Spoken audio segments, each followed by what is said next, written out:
It's the real news coming to you from Geneva, Switzerland. I'm Lynn Fries. The original blueprint for ending fractional reserve banking was the Chicago Plan of the 1930s. Milton Friedman, a proponent of the Chicago Plan, thought that the problems of the 1930s were caused by a shrinking money supply due to bank failures. He was deeply opposed to Roosevelt's plan, which emphasized a preeminent role for fiscal policy solutions to overcome problems of the Great Depression, the New Deal. Today, current plans to strip banks of their ability to create money and so end fractional reserve banking are being advocated in monetary reform proposals like the Swiss Sovereign Money Initiative. A yes-no vote on this initiative will be held in Switzerland under a national referendum.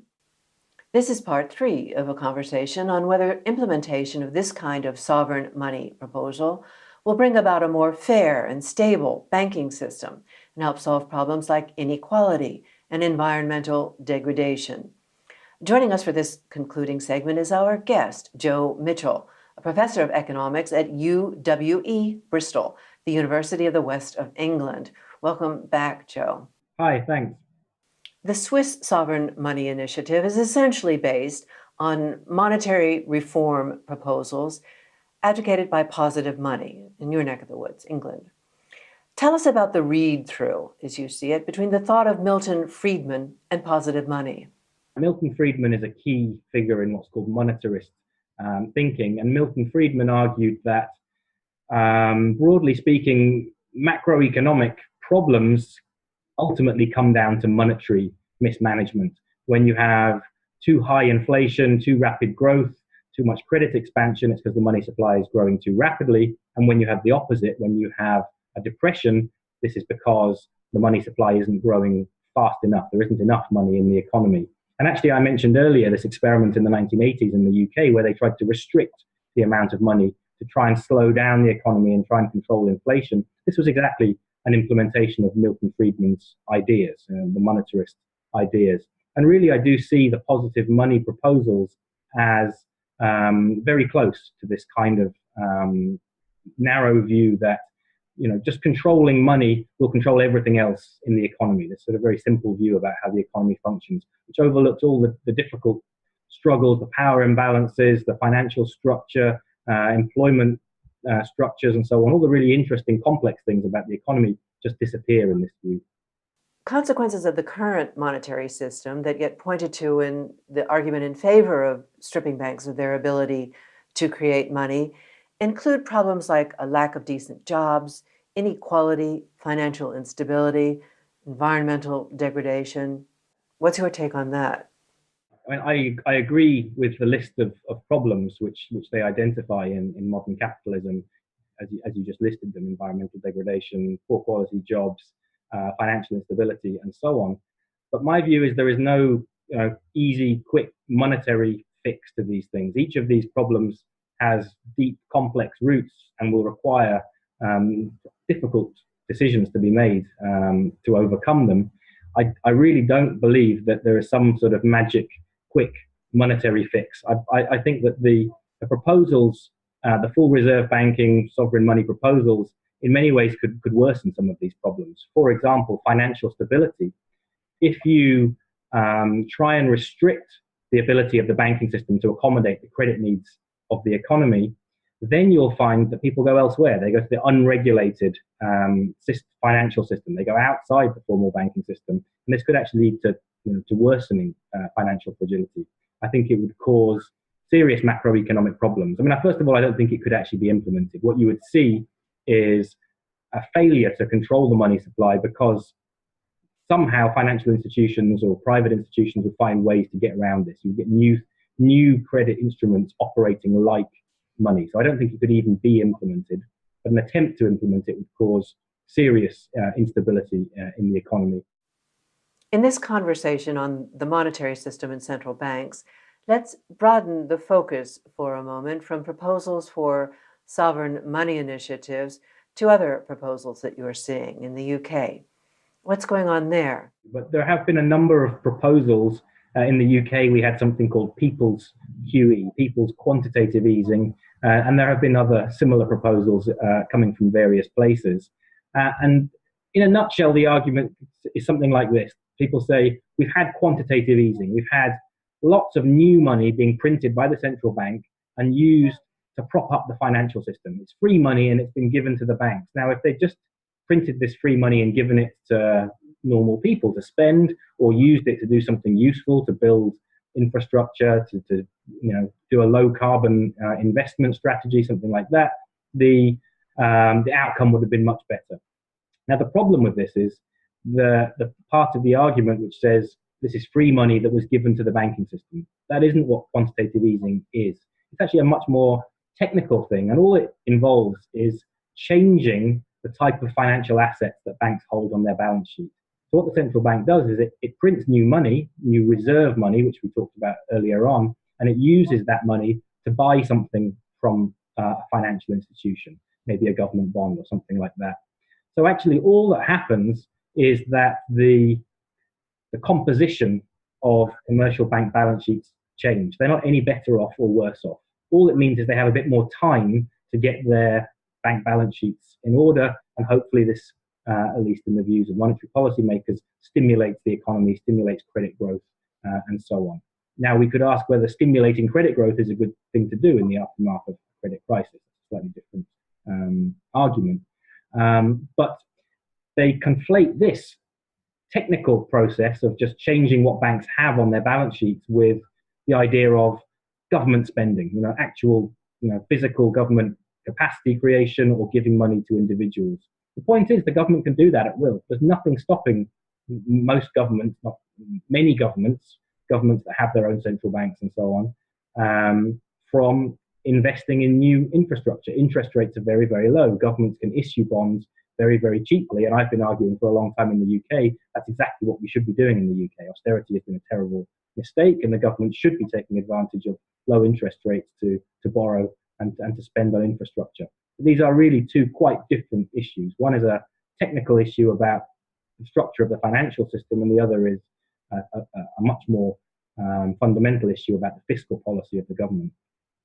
Under a blanket term of sovereign money, distinct proposals for the monetary system, the proposal to strip banks of their ability to create money, and the proposal for a people's QE, often get conflated with each other and with fiscal policy. Can you briefly unpack these different types of activity, starting with proposals for sovereign money and people's quantitative easing? Yes, and these are, in my mind, are almost sort of at odds with each other, because the sovereign money proposal to strip the banks of the power to lend, to bring money creation decisions into the hands of the government, feels to me like a policy to kind of restrict growth of credit, to restrict growth of spending. Whereas on the other side, printing new money for infrastructure and so on is kind of doing the opposite. It's stimulating new activity. It's stimulating the economy. Now, I suppose what the positive money response would be is that it's a more useful outcome of money creation. Rather than speculation on real estate, we actually get new productive activity, which is a reasonable argument. But it does come down to this conflation of two different types of activity. And again, there is nothing to stop the government doing this. We don't need sovereign money. And sovereign money is actually a quite different proposal. We don't need it for the government to be able to undertake these kinds of investments.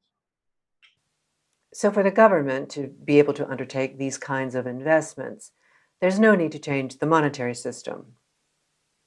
Not at all. The government is able to issue bonds at very low rates of interest. If we did get to a position where interest rates were much higher and the government was finding it difficult to finance its borrowing, there might be a role for the central bank, to help stabilize interest rates and keep government costs down.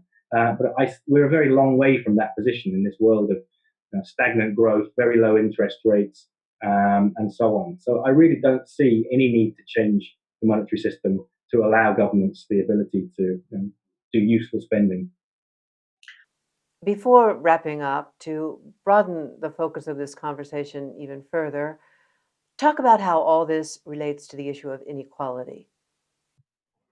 Okay, so I'd say there are two sides to trying to think about this issue of inequality, which is obviously a subject for a wider discussion. But I'd say there are two sides here. One is that there should be much more, I think, aggressive regulation and sort of intervention into what banks can do, what they can lend against, what type of lending they can do. We want more lending to small businesses, more lending to investment and so on, and ideally less credit going against housing speculation and so on. But on the other side, we need to ask why so many people are willing to indebt themselves just to get on the housing ladder or to take up very big credit card debts just to cover basic necessities. And those, I think, are reflections of deeper problems of the economy. Lack of housing supply, concentration in urban areas, widening inequality because wages haven't kept up with economic growth and productivity growth and so on. And actually, if you were to start, implementing measures to tackle those very difficult problems, and that's not straightforward, but to tackle those issues, to reduce inequality, to make sure access to housing was more widespread, then actually the demand for credit, I think, would go away to a large extent. So you wouldn't need to restrict banks in this sense because they wouldn't be trying to fuel these imbalances, these sort of deeper imbalances, or they wouldn't be issuing credit to make up for these imbalances in the economy. So I see it as a two-sided thing. One is, yes, government should enforce the power they have over banks and make sure that banks keep their side of the bargain. But the other side is that these deeper issues, which I don't think have monetary solutions, we need to think much more seriously about how to overcome these deep sort of power imbalances and problems in the economy. And if we do that, then perhaps some of these monetary issues would be less severe. Let's close with your concluding thoughts on the Swiss Sovereign Money Initiative and the question of whether banks should be stripped of their ability to create money. As this issue is put to a vote, the Swiss national referendum has triggered public interest in monetary and economic issues among voters here in Switzerland.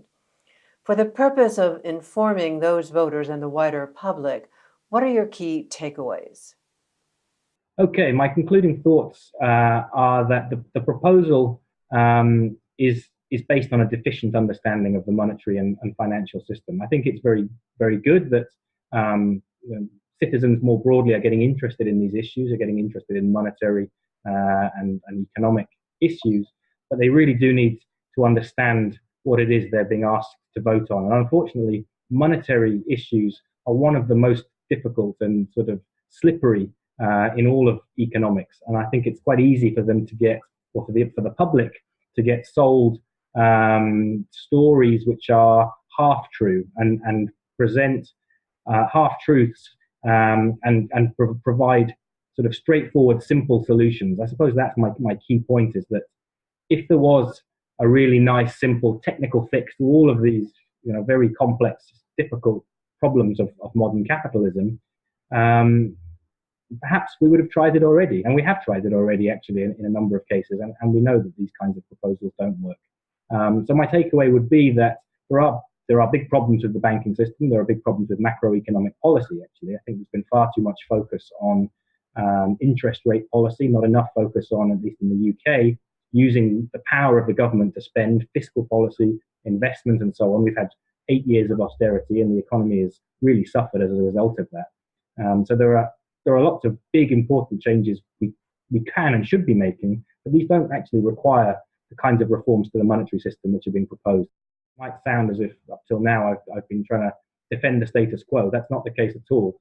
The ability of banks to create money is part of a very complex agreement between private profit-making banking system and the government, because the government does stand behind that. It guarantees deposits at the banks. It gives it's like a franchise. It allows the banks this power to create money, which ultimately is backed by the state. It's a claim on state money because you can walk into the bank and get state money in return for your deposit. And my view is that banks haven't kept their side of the deal, or maybe more accurately, governments haven't enforced their side of the bargain onto the banks and said, in order to have this privilege, in order to have this essential money creating capacity, which I do believe is essential in a modern financial capitalist economy. But in order for banks to be given and allowed this privilege, they have to behave. They have to lend responsibly. They have to not try and make quick profits by blowing up credit bubbles and all of these issues. So I think there are serious issues with the way banks have been under-regulated, the way they've been allowed to get away with taking very risky bets with the understanding that the public will step in and bail them out, with too big to fail problems, which, by the way, you don't solve by getting rid of money creation. You get rid of by making banks smaller or making sure they lend more responsibly. So I'm not in any way arguing for the status quo. Banks do need to face serious changes, but that comes as part of this deal, of their ability to create money. We have to leave it there. Jo Michell, thank you. Yeah, thank you very much. And thank you for joining us on the Real News Network.